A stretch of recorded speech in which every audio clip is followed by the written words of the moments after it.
আজকে এই পর্যন্ত থাক।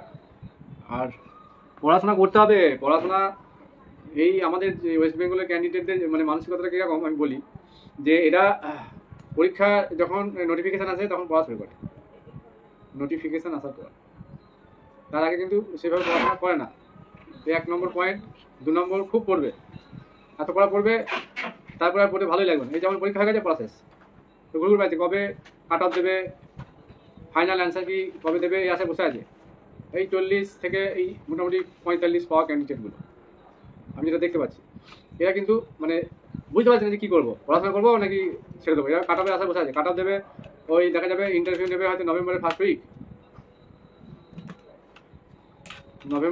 উইক, আর কাট অফ ডিক্লেয়ার করবে হয়তো অক্টোবরে ওই লাস্ট উইকে বা থার্ড উইকে, মানে ওই 22 তারিখের এরকম, 21-22 তারিখ হয়তো হয়ে যাবে। 20 তারিখ আমি ধরছি, তাহলে টাইম হাতে কদিন, 10 দিন। এই 10 দিনে সে কী করবে, আবার এই নতুন করে পড়াশোনা শুরু করবে, সব উল্টোপাল্টা করে দিয়ে একবারে ডেমো ইন্টারভিউ সব গোলমাল বাকি দিয়ে আবার এখানে ওই বাকিরা দেখা যাবে যারা নীরবে পড়াশোনাটা করছে, সাইলেন্ট পিলার যাতে বলা হয়, হ্যাঁ, তারা কিন্তু পড়াশোনাটা করছে, বাইরে এই সব ঘুরে ঘুরে বেড়াচ্ছে এই ক্যান্ডিডেটগুলো। এরা মানে আমি বলছি কিন্তু আমার কথা বিশ্বাস করছে না। 2016-তে কাট অফ যা হয়েছিল সেখানে 55 নম্বর ছিল।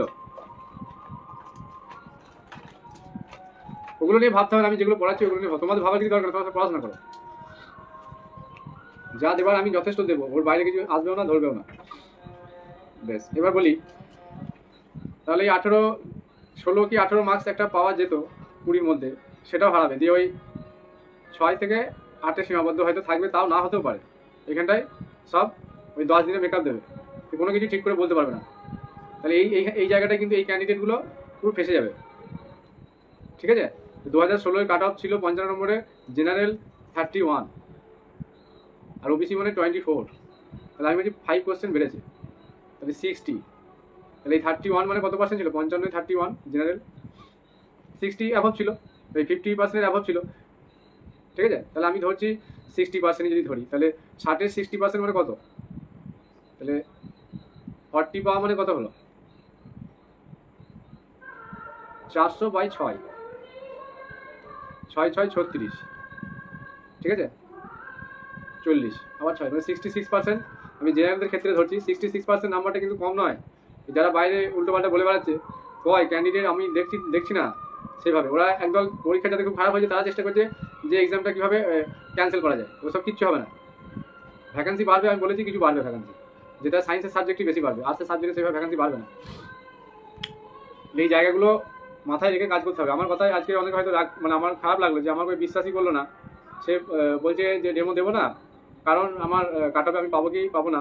তা অলরেডি সে 42 পেয়েছে, 42, তারপরে আবার এই ফাইনাল অ্যান্সার কি এলে হয়তো 2 কি 3টে বেড়ে যেতে পারে।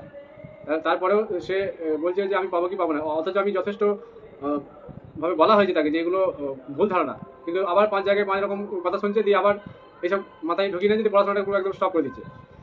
এই ধরনের ক্যান্ডিডেটকে আমি রাখবো না বলে দিয়েছি, আমি গ্রুপ থেকে রিমুভ করে দিয়েছি পরিষ্কার। যারা ডেমো দেবো না বলে, তাহলে আমার কাছে থেকে কি লাভ, এই 10টা নাম্বার বা ইন্টারভিউ 10 নাম্বার, সে যদি বলে যে আমি ডেমো দেবো না, আমার ফ্যামিলি প্রবলেম বা যাই হোক কোনো প্রবলেম যদি হয়, না কোনো ভয়ের কোনো ব্যাপার নেই। কেউ যদি বলে যে আমার ফ্যামিলি প্রবলেম, আমি সময় পাচ্ছি না, এইসব অজুহাত আমার কাছে চলবে না, পরিষ্কার কথা।